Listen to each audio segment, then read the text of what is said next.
బండి నువ్వు చెప్పినా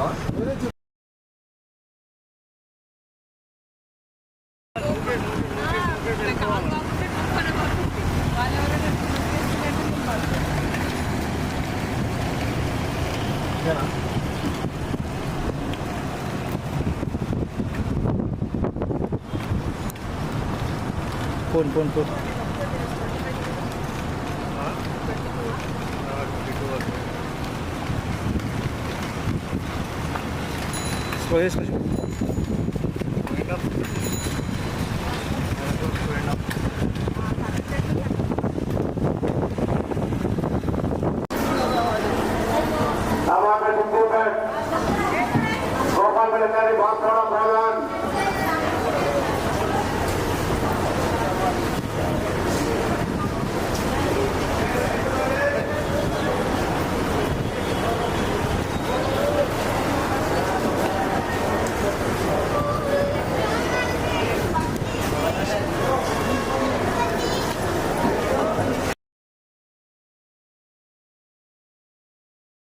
కూడా చాలా సానుకూలంగా ఉంది.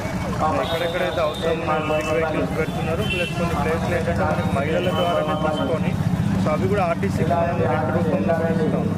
సో ఓవరాల్గా ఇక్కడ క్లీన్నెస్ కూడా చాలా మంచిగా ఉంది మన దగ్గర ఇక్కడ మెదక్ బస్ స్టాండ్లో కూడా.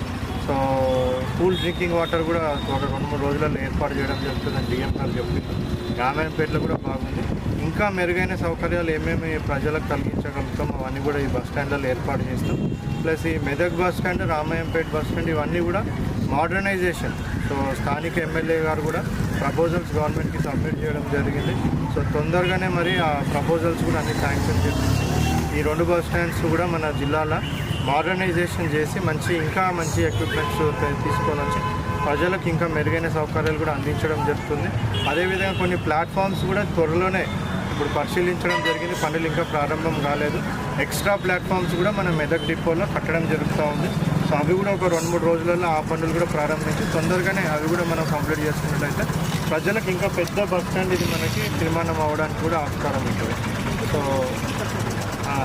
ఆల్రెడీ ఎక్కువ బస్సులు ఇంకా కూడా మన కొత్త బస్సులు తీసుకోవడానికి కూడా డిఎం గారు ఆల్రెడీ ప్రపోజల్స్ పంపించారు.